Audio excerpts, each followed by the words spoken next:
Ladies and gentlemen, welcome to another episode of the Take Your Shot podcast. Of course, as always, I'm your wonderful host, Joshua Gitman, and what an incredible weekend of NBA playoff basketball we have. We learned a lot about each and every single series. Some series just got blown out the door, and they're most likely going to be over pretty soon. And some series that looked like they were going to be over quick got a little more competitive than we thought. So, without further ado, without any other hesitations, let's get right into it and let's start with yesterday's games and the first game of the day Sunday where Jalen Brunson, oh my goodness, 47 points and the Knicks 97-92 win against the Philadelphia 76ers as the New York Knicks take a 3-1 lead over Philadelphia, where they have the opportunity to close out this Philadelphia 76ers team at home in Madison Square Garden on Tuesday to move on to the second round.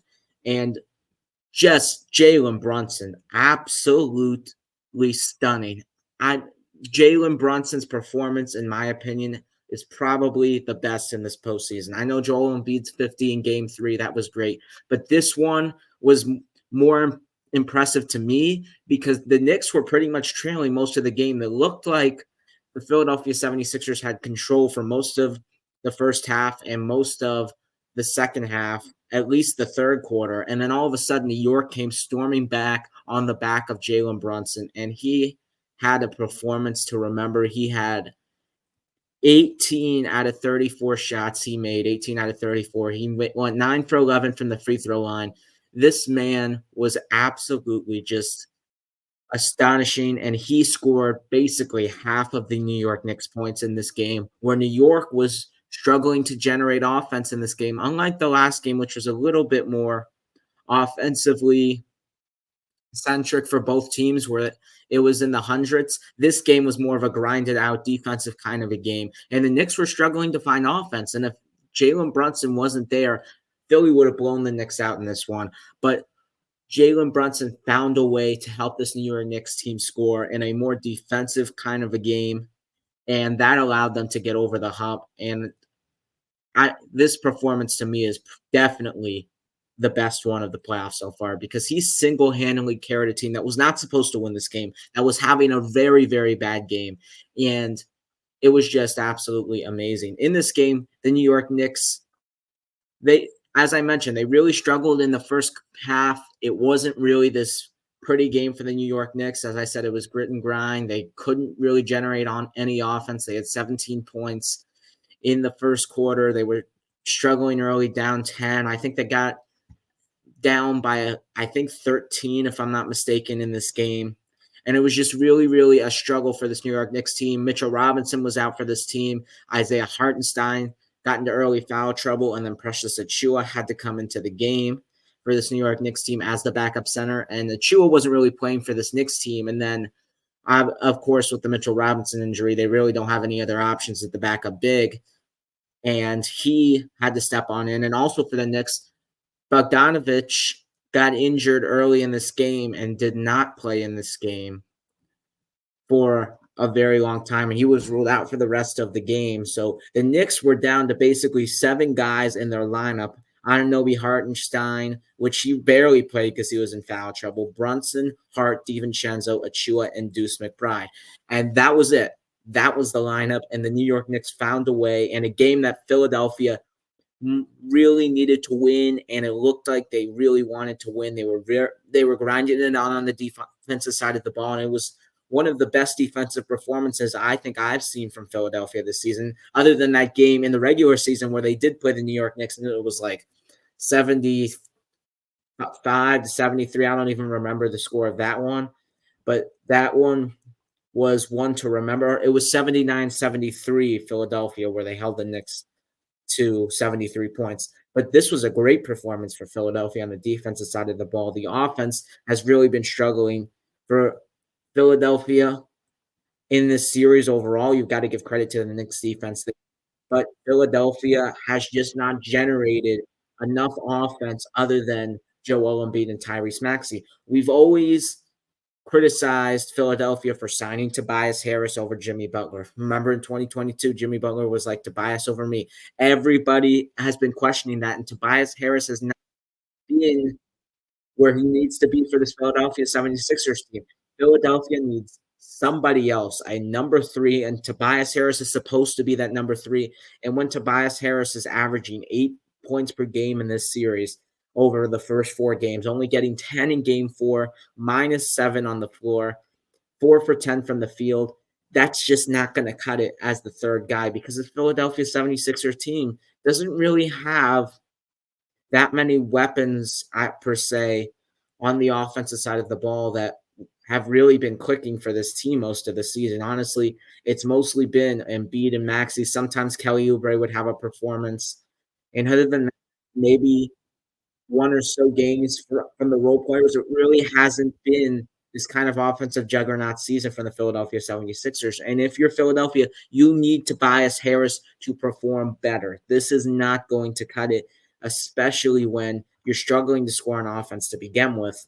We know and we've seen Tobias Harris create his own shot, hit his shot, and generate offense for himself in an elite level and an all-star caliber level. And the fact that he is not doing it in the series is just a major concern for Philadelphia. And they're probably going to have to consider making changes in the offseason as their season may come to an end as soon as Tuesday. And then it's not only Tobias Harris, though. I mean, I'm blaming Tobias Harris because he should be blamed because he's supposed to be that third guy, but it's also the bench guys as well. Remember Batum, who had that incredible playing performance, and they wouldn't be in this series against the Knicks without him? He's been a no-show in this playoff series. He only had 1 point today. Paul Reed didn't really do anything off the bench for Philadelphia. Cameron Payne, he had a great game 3 with 11 points and a couple of assists, but he didn't have that big of an impact today. And D'Anthony Melton, after coming back, hasn't really done anything for them. So the bench has really provided them nothing. And then at the starting lineup, you've got Kyle Lowry, who really lost a pep in his step on the offensive side of the ball over the past couple of years, and that's because of his age. And other than that, you really just don't have any offensive weapons for Philadelphia. And when you're struggling to score on a good Knicks defensive team, give the Knicks credit for their great defense. You've got to find a way to generate some more offense. And Embiid and Maxey scoring basically half the points each and every single game is not going to cut it for Philadelphia. They are going to need to find somebody else. And if they want to win, it's got to be somebody else internally. And if they don't win, they're going to have to look externally in the market and free agency, which they do have the money this offseason, but we'll get to that in their lights out segment. Hope if that happens soon, that'll probably be Wednesday if they lose Tuesday, but it could be further on if Philadelphia extends the series. We'll get to that more in the lights out segment. But Philly's got to find somebody, and it's got to be internally. Maybe it's a Kelly Oubre who steps up for this team because we've seen his ability. I know he had a great game today with 19, but he really hasn't had the offensive production that we consistently throughout the series that he had this game. And Tobias Harris, maybe you have to step up. Maybe Kyle Lowry brings something back. It's got to be something for this Philadelphia 76ers team, or else their season is going to end Tuesday, and it is going to be very, very ugly, considering how high expectations they had going into this season and how good they looked with Embiid and Maxey on the floor. Of course, Embiid's not fully healthy. As we know, he's dealing with the knee and then now the face issues. But still, Embiid, even without being healthy, he scored 50 points in game 3. We know what he's capable of. And the fact that nobody else is helping Maxey and Embiid is a concern for Philadelphia. But you've got to give credit to the Knicks for their incredible defense. OG Anunoby on the defensive side of the ball has been a game changer, and he's completely shut down the wings of Kelly Oubre and Tobias Harris, which is a part of the reason why they've struggled. And the Knicks have that astonishing record with OG Anunoby. I don't know exactly what it is. I think they've only lost now 3 games so far with OG Anunoby actually playing on the court for this New York Knicks team, which is an incredible stat, and you've got to give credit there where credit is due for OG Anunoby. And then even Hart and DiVincenzo didn't really have the games in game 4. They've been pretty impactful in this series on the offensive side of the ball, especially when Jalen Brunson was struggling. When Brunson was struggling, Hart and DiVincenzo would pick up the offense that was needed for the Knicks to lift them in games 1 and game 2. And now they didn't really play that well, and now Brunson is going back to the Brunson that we saw this regular season, the Brunson that we know was an MVP candidate this season. He was in consideration, in my opinion, to be MVP because that's how impactful he was for this New York Knicks team. And if you continue to get this Brunson, going back to the Knicks, if you continue to get him, who knows, man? Who knows with their defense? Could they get to the finals? Could they shock Boston? It's possible considering we've seen Hart and DiVincenzo have these great performances. If they can get those along with this Brunson MVP kind of a performance, you never know. They could beat the Boston Celtics. It is 100% possible. And it's crazy to say that this New York Knicks team on paper doesn't look like the team to make the finals, but in this week Eastern Conference, the only top team, the only upset you really have to make is the Boston Celtics. And Boston in game 2 against Miami, they showed vulnerabilities. They're not this perfect 64-win team. And they've shown vulnerabilities not only this season in the postseason, but in the past as well. So it is definitely possible for the New York Knicks to make the finals. It's 100% possible. And Brunson has really just elevated his game in games 3 and game 4. And we'll see what happens in the closeout game. But Philadelphia is going to have to find that score. And you got to give the Knicks credit where credit is due. I picked Philadelphia in this series, and so far I looked like it's wrong. Could they come back from 3-1 if they steal game 5 in New York, which they've had opportunities to steal games in New York? Game 1 and game 2 are both winnable. Absolutely, but it's going to be very, very difficult to beat a physical, gritty, grindy New York Knicks team with MVP caliber Jalen Brunson 3 times in a row. That is going to be a difficult task for this Philadelphia 76ers team, which is why they desperately needed game 4, but Brunson took it right out of their hands, just like he's done to other teams in this season. But let's move on from this series and let's go to the LA Clippers Dallas Mavericks series, where there was 2 games that we didn't really cover. The Mavericks won game 3 in, I would call it, dominant fashion. It was mostly a blowout there, 101-90. Mavericks played pretty well in that one. And what really was intriguing in that game that I'm going to bring forth to this game was Kawhi has really been this liability for the Clippers. We can't really blame him because he's been injured, but he really hasn't been giving the contributions that he can give. We've seen Kawhi at his peak in the playoffs, and we know what he can do in the postseason. The man's got 2 rings. But currently, he's just really been a liability on the court for the Clippers, and he's really just not moving the way that we know Kawhi Leonard can move. And in the playoffs, it's a tendency to bring players early back from injury, and it's understandable because you've got to win every single game possible, and you've got to maximize your opportunity in each and every single game to win. But Kawhi was really a liability out there, and it was a major aspect in why the Dallas Mavericks won that game. And now going into this game 4, where the Clippers won 116-111, Kawhi's not there. The Clippers, just like they did in game 1 without Kawhi, 116-111. It was a hectic and crazy game. But the fact that the Clippers won again without Kawhi Leonard, it just, maybe if you're LA, maybe hold Kawhi Leonard back a little bit. Maybe let him get more revamped. Let him get ready for a potential second round. Maybe get him ramped up if there's a game 7. Maybe he can be back for a game 7, which is next Sunday, which is in a week. You give Kawhi Leonard a week, I think he will be much better than he was and what he showed in games 2 and games 3 in this series. And it would just be much better considering the way the Clippers are playing without Kawhi Leonard. They're 2-0. They're 2-0 without him, and Paul George and Harden have really stepped up without Kawhi in the lineup for those particular games. And now, in a series that we thought the Mavericks could take control of, the Los Angeles Clippers stole game 4, and now they take home court advantage back in a 2-2 series where game 5 will be pivotal. And game 5, if I'm not mistaken, will be on Tuesday night. That will be a huge, huge game for both teams to try to take the 3-2 lead and only be 1 game away. But in this game 4 that the Clippers won 116-111, they had a 31-point lead. The first half was absolutely dominated by the Clippers. The Clippers had an incredible first half, and especially the first quarter. And the first half of the second quarter where Clippers were shooting over, if I'm not mistaken, 66% from the three-point line. They could not miss a single shot out there, and I think they finished 62% from the arc. They hit 18 out of their 29 threes, and they shot 54% from the field, and yet the Mavericks made a push, and they got it down to 17 at the half after the Clippers were up 31, and then the Mavericks late in the fourth were tied the game up. I think it was 98 to 98. And this was going to be, oh my God, the Clippers are going to blow this lead and they are going to let the Mavericks take this series from them after being up 31. Because 31 points. I know we've got the new NBA and everything, 10-point lead, a 20-point lead, it's a new 10-point lead, but 31 is a lot.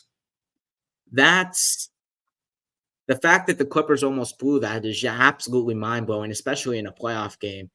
I We know what Dallas can do on the offensive side of the ball, but still, even just blowing that 31-point lead is inexcusable. But at least the Clippers did hold on and made the clutch plays when it was tied, when it was close in the fourth quarter. They made the plays, and they got out of there with a win, tying the series at 2 games apiece. In this game, as I said, Paul George and James Harden played absolutely incredible. They both had 33 apiece, with Paul George hitting 70% of his threes, 7 for 10 beyond the arc, and James Harden hitting 80%, 4 of 5 beyond the arc. Those looked like they could not miss from the three-point line, especially in that first half. And the and it was just an incredible shooting display by the Clippers. And it just looked like no way Dallas was going to win this game.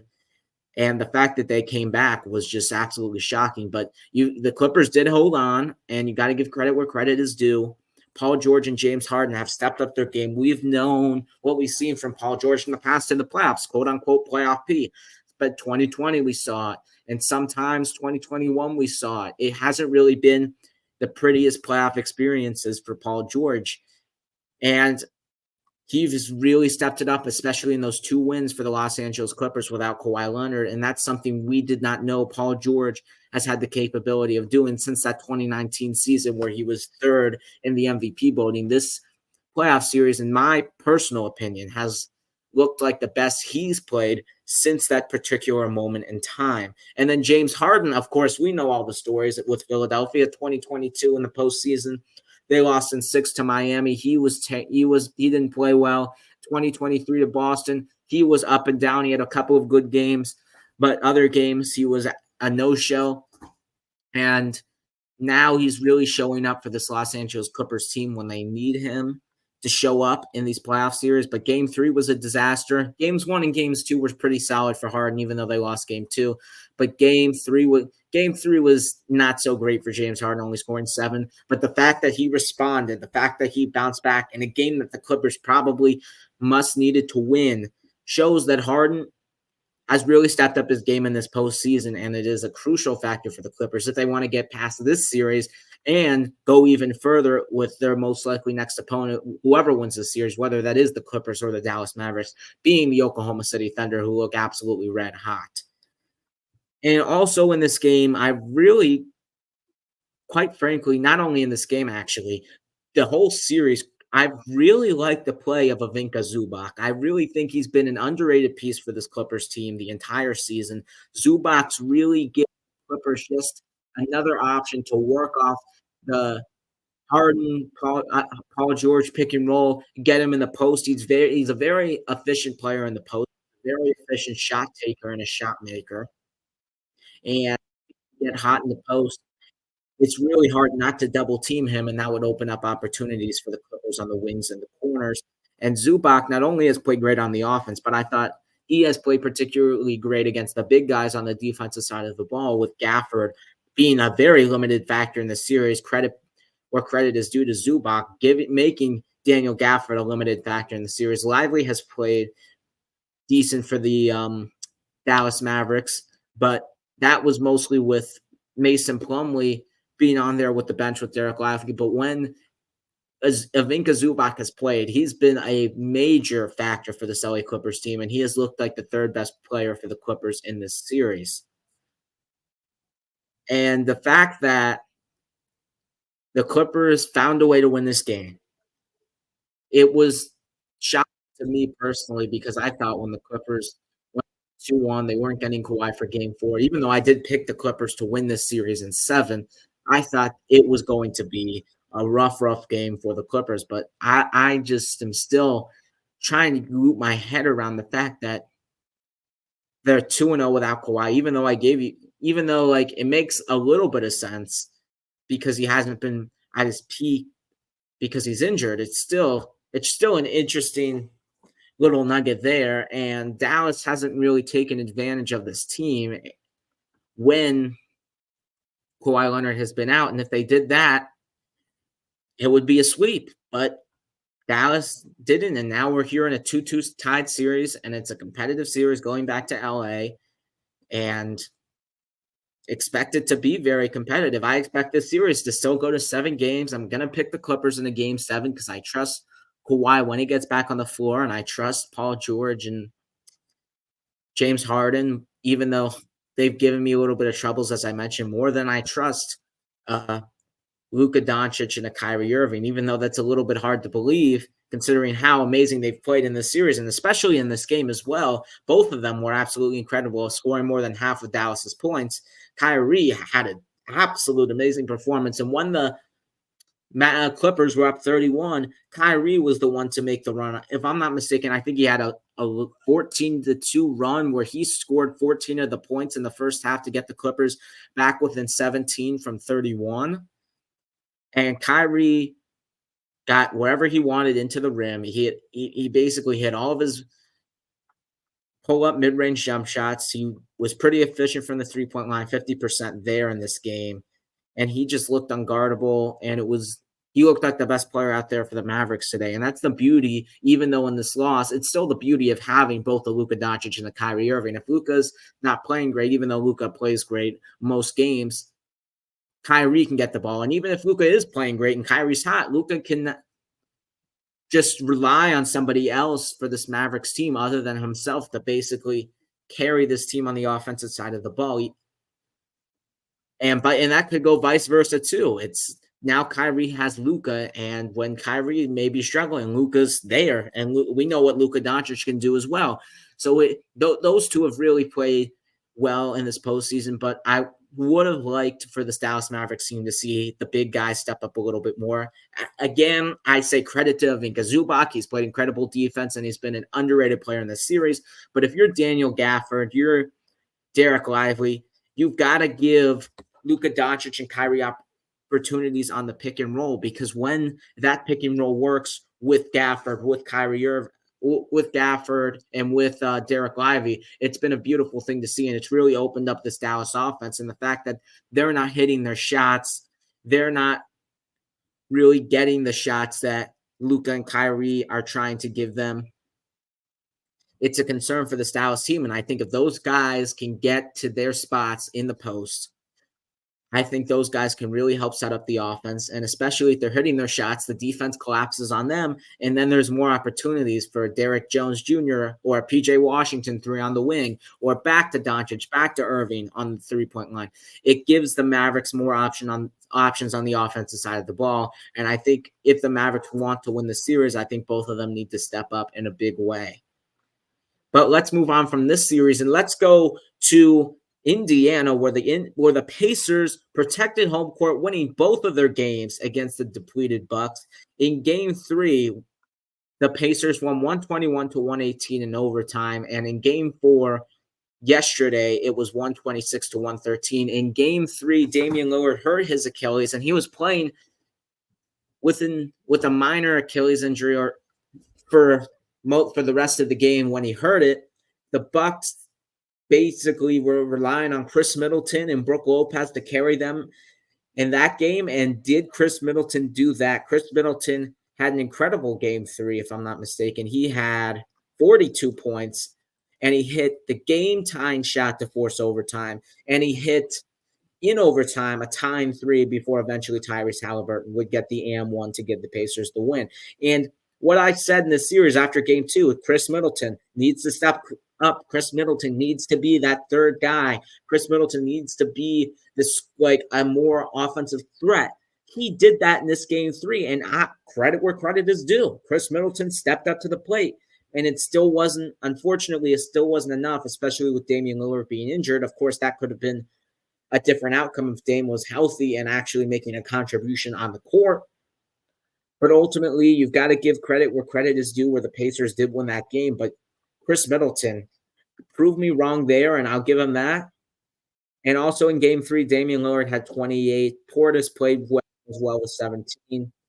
And the Bucks had opportunities to win this game. They were down 20 and they had opportunities in overtime to really give it to the Pacers. But every single time the Pacers struggled and started missing shots in overtime, they would get rebounds. I think there was a possession in overtime with like 2 minutes to go. That was 1 minute and it didn't really end until like 120. I think the possession was from like 220 to 110 in overtime. The Pacers just got offensive rebound after offensive rebound. I think there was like 5 to 6 offensive rebounds in that single possession, and that has been a lingering problem for the Bucks. They've really not found ways to get offensive rebounds, and they gave the Pacers 19 offensive rebounds in this basketball game, which is unacceptable, especially where you're down with Giannis, of course, being out for this particular game three. You're going to need to limit the Pacers on the offensive side of the ball because you have less of an offensive presence now with Giannis off the court. And the fact that you're giving this Pacers team that you know can score the ball, that you know has been the best offense and the most historic offense of all time, more opportunities to score the ball. I mean, what's going to happen? They're going to score eventually. This is the Indiana Pacers, the team that averaged 120 points per game this season. They're going to eventually find a way to score the ball. So the Bucks are going to have to find ways to clean up the glass, especially in game five, if they want to extend this series. And I understand it's been tough for the Bucks, but I mean, it's the roster you have. It's the roster you have, and you just got to play with it. And Indiana is a very good team, and a very good team that can score the ball. And it's tough. But the Bucks are where they are right now, and they've got to play through it. And the Bucks really had an opportunity to get home court back, and it was probably their best opportunity to having a shot at winning the series still. And they ultimately did not close the deal in overtime, and Tyrese Halliburton hit an and-one on what has been the storyline all season with the Bucks defense, and Tyrese easily got to the rim and scored an and-one. There was barely any defense. I really didn't understand how he got so free to get that jumper and-one. It just didn't really make any sense to me. But again, we know what the Bucks have been on the defensive side of the ball this year, and then he got that, and then the Bucks missed a game-tying three with Middleton once again. And third time, he did not hit it. And if he would have hit that, I would have walked out of my house because 3 game-time threes in a row, that is something I don't think I've ever seen before.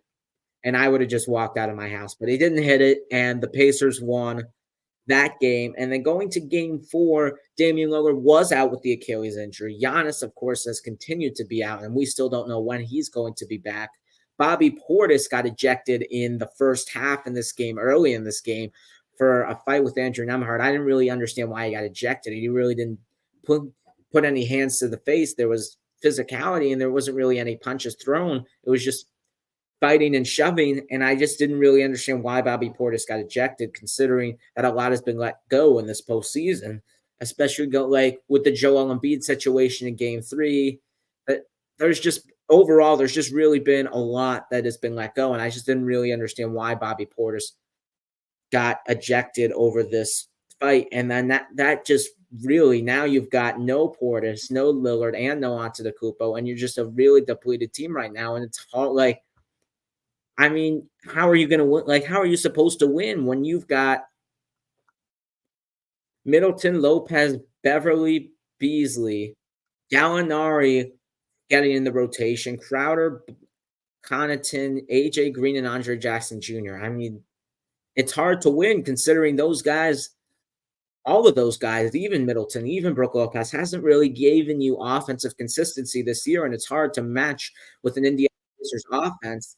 And The Bucks were considerably playing well in the first half. They were only down 3 going into halftime, but the Pacers in the second half had a dominant offensive performance, and that's why they won the game, and it's hard for Milwaukee, and you can't really blame them when you've got 3 crucial guys on the offensive side of the ball who are out of the game, and 2 of their best players, 2 top 75 players of all time are out of this game, and it's really hard to win when you have those 3 guys out.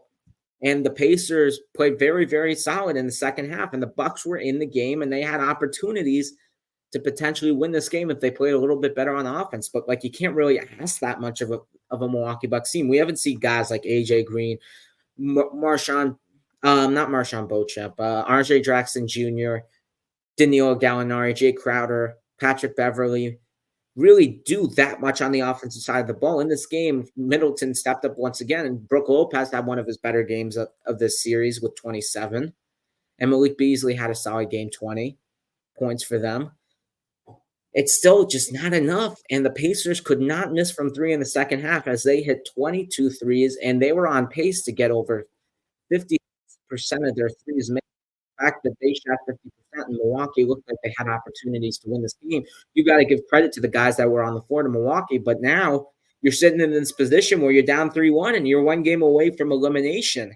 And it's this series, to me, is a little bit intriguing, a little bit like last year's series with Miami and Milwaukee, because even though Miami was up 3-1, you still you had this tiny feeling in your chest, this tiny, tiny feeling that you've got Giannis now. Giannis is back. I don't think Giannis will be back game 5, but Dame will probably be back for game 5. If you can win game 5 and do the business at home, steal game 6 and get to a game 7, it is possible. Trust me, it is plausible for the Milwaukee Bucks to come back 3-1, and I'm not ruling it out. I'd give it like a 25 to 30% chance of happening. Trust me. I I'm giving credit where the Pacers deserve. The Pacers deserve a lot of credit. They won a tough game 3 in overtime where Milwaukee had a lot of momentum going into that period. And they won this game and they did their business without the best guys, and they stole game 2 on the road. But I'm not ruling it out. I am definitely not ruling it out. Milwaukee is far away from being out of this series. Even though it's 1 loss, you're still going to have to beat a tough Milwaukee team potentially once, and if it gets to a game 7, twice at home. You're going to have to win game 6, and who maybe Giannis will be back by game 6. That's what the report said, around that game 6, game 7 kind of an area. So I'm definitely not ruling it out here for this Milwaukee Bucks team to do that. And I'm going to go out on the limb here and make this bold prediction, because going back to Philadelphia being down 3-1, I think either Philadelphia or Milwaukee will come back from 3-1. That is my bold prediction. I don't know who it will be. Could be Philly, could be Milwaukee. I think one of them will come back from 3-1, even though it's hard to imagine, especially more Philadelphia, considering how the Knicks have dominated on the defensive side of the ball. Game 2 was a heartbreaking loss for them. I still think there's possibilities in both of those series. And if you're Philly, you've got to get game 5 on the road, which will be harder to do than winning game 5 at home and winning 2 and playing 2 at home rather than 2 on the road. But I still think for both of those teams, it is very plausible to come back from 3-1. And I think one of them, I don't know which team, but I think one of them will do it.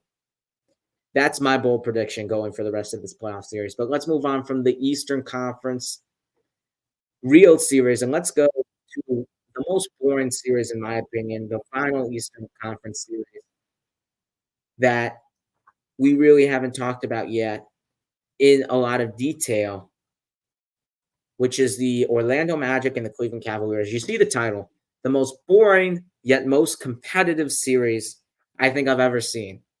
I mean, this series has been blowout after blowout after blowout after blowout. No offense, no offense, no offense, no offense. All 4 games. And the series is tied 2-2. Both teams have won their games at home, and it looks like this series could be 7, yet it is so boring. but we could be heading for a classic 7-game series between these two franchises for the right to probably play the Boston Celtics. And in this game 4 for the Magic, it was competitive in the first half. Cleveland was actually up, if I'm not mistaken, by 7 at halftime, but in that third quarter, Orlando mauled Cleveland, outscoring them 37-10, having a crazy offensive kind of a half. Not kind of a half, kind of a quarter, and I really haven't seen anything like that from the Orlando Magic this year. I was watching the game, and I'm like, "Oh my god, they could not miss a single shot," and Orlando has just not had this kind of offensive performance all season long. I know I praised them on the offensive side for last game, scoring 121, but an offensive quarter, I really just I'm really just shocked at the kind of quarter the Magic had. They just blew the Cleveland out of the gates to start that quarter, and it was quite frankly just a dominant period for Orlando, and that's what got them to win this game 112-89. And Orlando had a solid fourth quarter as well. But Orlando has really shown that they have some offensive capabilities. We were questioning that in the first two games on the road. Of course, as I mentioned in the last show, it is tough to win on the road. It is harder for the role players to score on the road. As we know, role players play better at home. But Orlando has really found an offensive groove here, and potentially they could carry it on to game 5 in Cleveland and steal that game. Now they have a shot to go home in Orlando to close out the series, and that is definitely possible here, especially the way Orlando's been playing on the offensive side of the ball, because Orlando has the defense. I've seen Orlando's defense in the series 97, 96, 83, 89. They've played better defense than Cleveland has this series. But the fact that Orlando has shown some offensive capabilities, they can win this series. I'm still going with Cleveland in 7 because I think this will be home, home, home, home, home, home, home. I think all the home teams will win their games. But still, Orlando has the capability to seal the series, considering what we've seen on the offensive side of the ball. And even though Banchero didn't have a great game like he did in game 3 on the offensive side of the ball, where he really opened up their offense, Franz Wagner, their second best player, had an incredible offensive game, scoring 34 points, was a plus 32 efficiency, 13 for 17 from the field. He just got to the rim whenever he wanted, and nobody could really stop him on Cleveland. Mitch Strus, I think, was on Wagner for a little bit. Karis LeVert, Georges Niang were in the game guarding Wagner, and looked like none of them could stop Wagner attacking the rim downhill. And he played 40 minutes, and he played 40 of his best minutes of his career. So you got to give credit to Wagner. And the other Wagner off the bench was pretty solid as well, plus 20 net efficiency there. He scored 7 points, but he is not really an offensive kind of a weapon. Mo Wagner really anchors that Magic defense, especially when he comes off the bench. And the fact that he was a plus 20 in this game really shows you a lot of what his impact is for this Orlando team. And he really, really does anchor that defense off the bench. And he has been one of the low-key kind of a impactful player for Orlando in the series. He hasn't really done much on the offensive side of the ball, but he's really anchored that defense. And he's really given the Magic really great protection at the rim. And not only on the defensive side of the ball, the offensive side of the ball as well. As I mentioned, he wasn't scoring the ball that great, but he's been a great screen setter. He has a lot of screen assists. I wish screen assist was on the box score, but we'll get to that in an offseason video. But Mo Wagner, not Franz Wagner, Mo Wagner is one of the best screen and roll guys I think I've seen in the league this season. And he's really, for the limited offense Orlando has, gives them some kind of hope on the offensive side of the ball.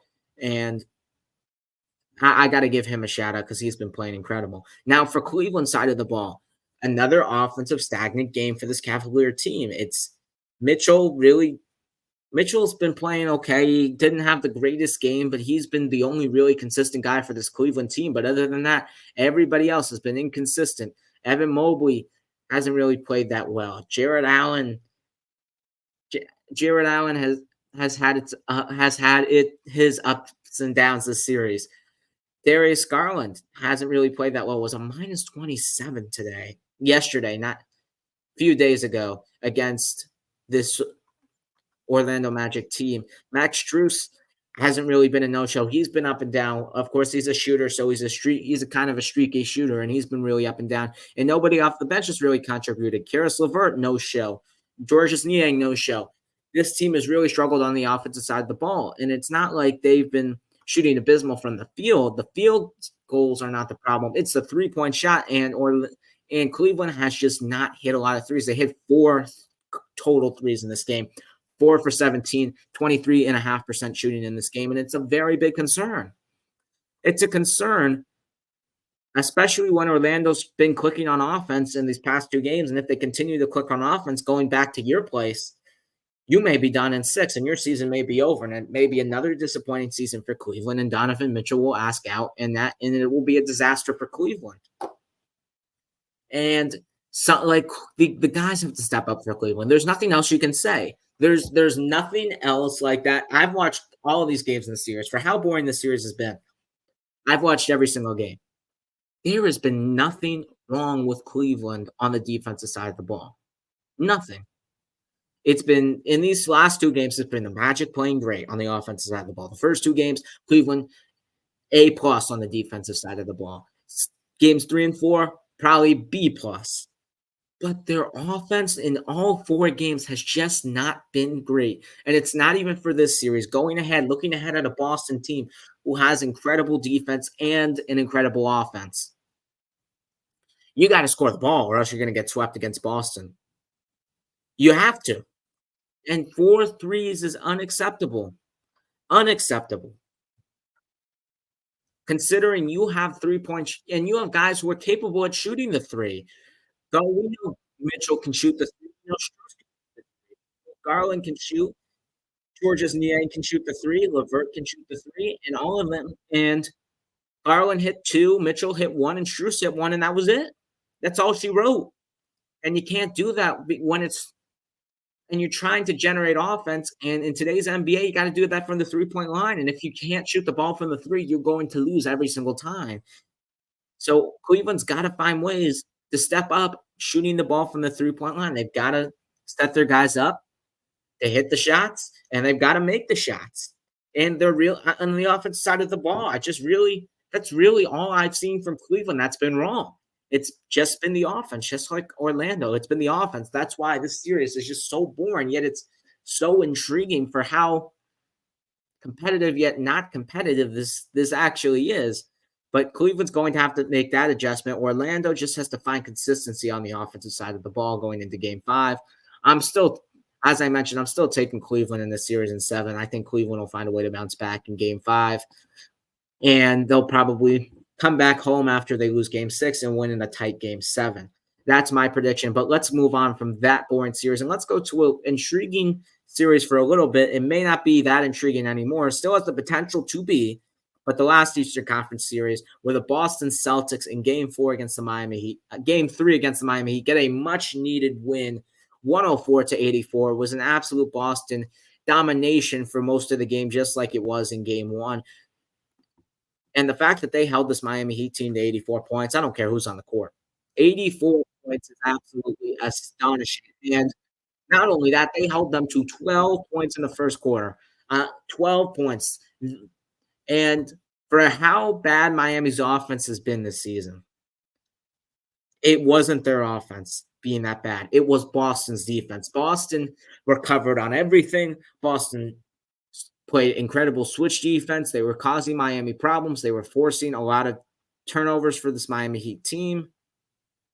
They gave Miami 12 turnovers, especially in the first half. It was a struggle for Miami with turnovers. I think they had 10 in the first half and 2 in the second half. In the second half, mostly a back and forth kind of a game. It was mostly Boston really just playing on par with Miami. There wasn't really any threats of a Miami run. They did cut it to 17, but that was the closest it was. It was up to 29, 28 most of the game. And you got the performance from Tatum. You got the Porzingis bounce back, which I expected. He was warm. I think he was the first one to warm him up on the court today, and that's expected. And you've got to give credit to Porzingis because we really criticized him not only on this show, but around the league, he was very criticized for his offensive performance in game two. And he was the first one on the court, especially in that first quarter. He gave Boston a lift on the offensive side of the ball when they weren't really hitting a lot of shots, and that got them really going to start the game, getting them up 9. And when Boston finally hit their shots, it was like, oops, Miami, oops, you're done. But Porzingis really gave them some flexibility on the offensive side of the ball, because without him, it could have really been, without him performing on the offensive side of the ball, it really could have been like a 12-12 first quarter. I'm not even lying. Like, it could have been that kind of a quarter. And Porzingis really gave them great offensive boost to start the game. Derek White, always there, 16 points, and Jalen Brown, just like Jason Tatum, scored 22. It was just a very great bounce back performance for Boston. And what was the most intriguing thing about this game for the Boston Celtics side of things? They did not shoot well from the three, which is something they've done all season. And we have really seen Boston rely on their three-point shot all season long, and that's why they've been winning. In this game, they shot 29.7% from the three, 11 of 37, and they won a game. This shows that even if Boston doesn't have a good shooting night, they can win games. That is something that is absolutely crucial going into later series, whether that's the conference finals, the finals. Boston may not have a great shooting night, and when you're playing against a competitive Denver Nuggets team or a hard, gritty, grinding New York Knicks kind of a team, you're going to need to find other ways to win if they stop you on the perimeter. And the fact that Boston showed that today, and it wasn't even with their offense, it was with their defense, holding this Heat team to 84 points. You got to give them credit there. Of course, we expect Boston to dominate Miami. They should have swept this team in the first place. They should finish them in 5, and I expect them to finish it in 5. There's still a little bit of pressure on Boston for game 4, and they've got to get that one. And after that, I think the pressure will be relieved from them as they try to close out the series. But they should play every single game like all the pressure's on. They should play every single game with urgency. That's what we want to see from Boston. Look what we're seeing from Minnesota right now. They're playing every single game with an urgency, and that's why they're up 3-0. The fact that Boston didn't play with that kind of urgency, that kind of hard-nosed basketball in game 2, that's a concern. That is definitely a concern. But they did bounce back, and you got to give credit where credit is due, and they played incredible on the defensive side. Probably the best defensive performance I've seen in the postseason, even though going back to the last series we talked about with Cleveland and Orlando, they both have played pretty solid defense. This, by far, was the best defensive performance, eliminating Miami to only 32% shooting from the 3 and 40.5% shooting from the field. Bam Adebayo was contained by Porzingis in this game. Tyler Hero, Boston really keyed in on in this particular game, limiting him from the three-point line and limiting his ability as a point guard. And they just really, really just raised their level of intensity on the defensive side of the ball. And it was something amazing to see. Now going to Miami's side of things, of course, it's not the way you want it. Want it to go. 84 points, just not really going to win you a game in the NBA. And it's hard to hit 53% of your threes.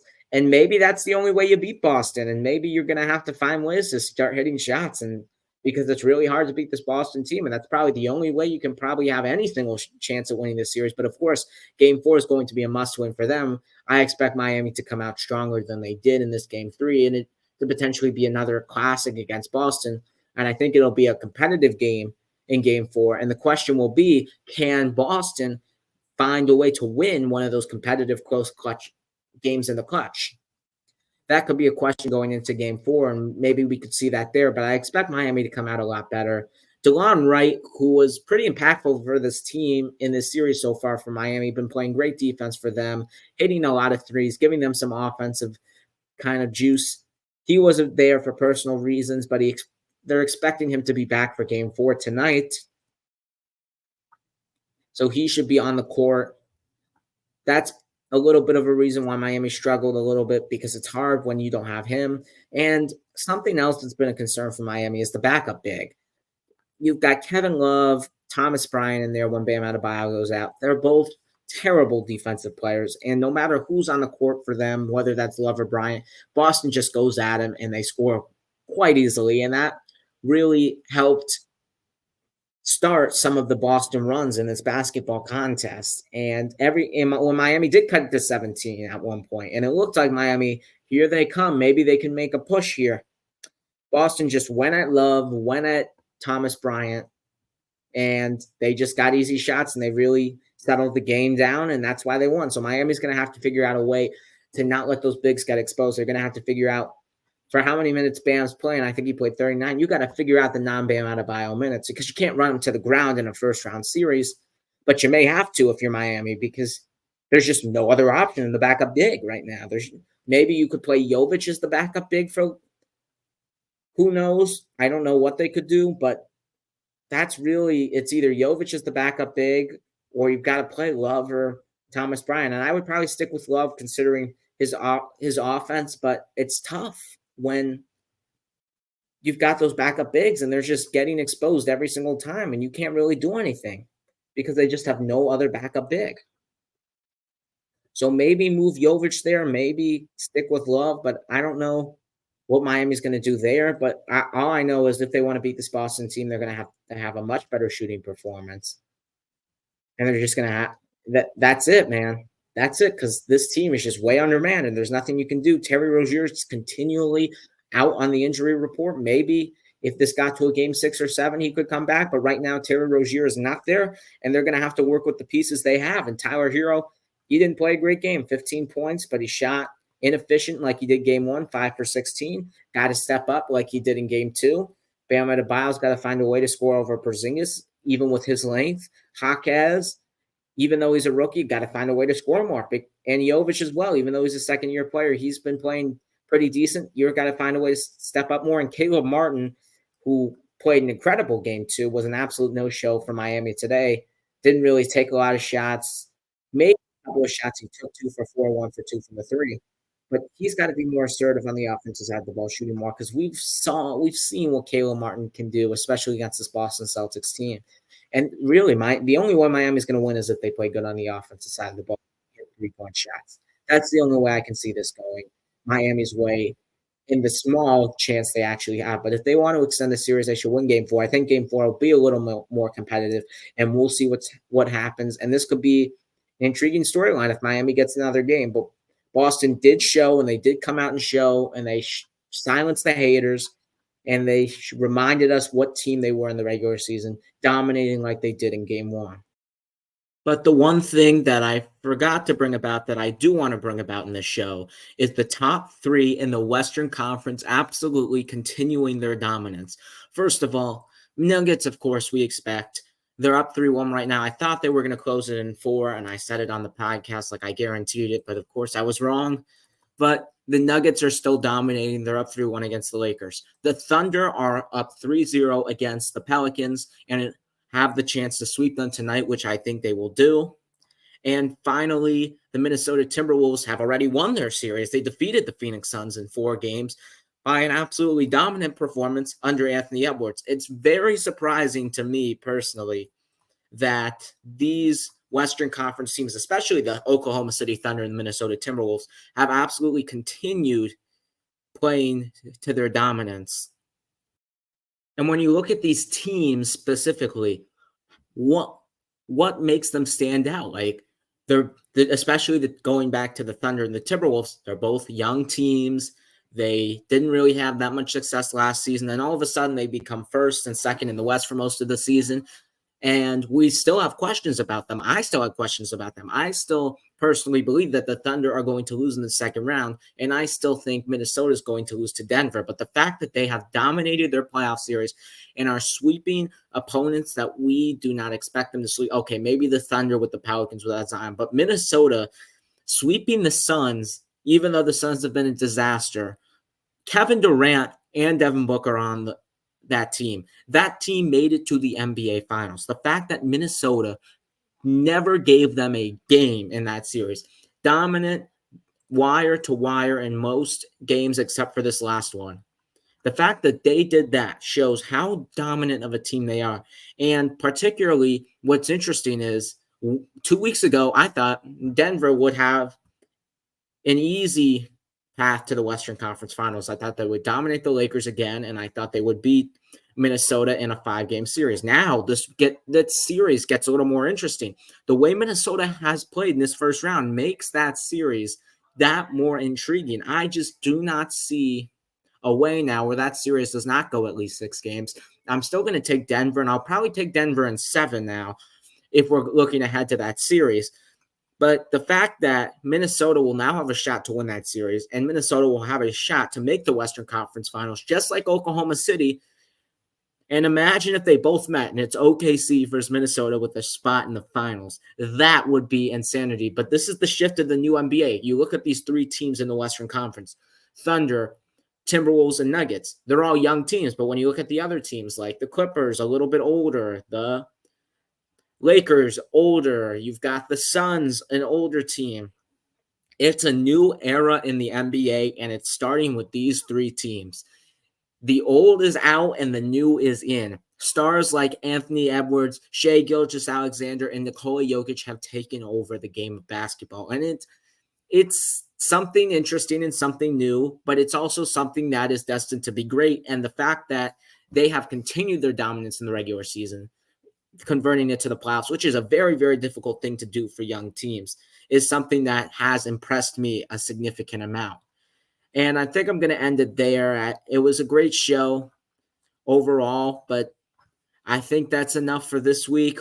We'll see you next week, and thank you so much for watching the show. And remember to follow me on Instagram at take_your_shot_podcast_. That's at take_your_shot_podcast_. And tell me how you'd have taken your shots on these takes. That's all my shots for the day. See you on Wednesday for more playoff recaps and maybe potential second round previews. Definitely lights out segments, but we'll be there and we'll have a blast doing it. Don't forget to leave a like and subscribe. Thank you so much, and I'll see you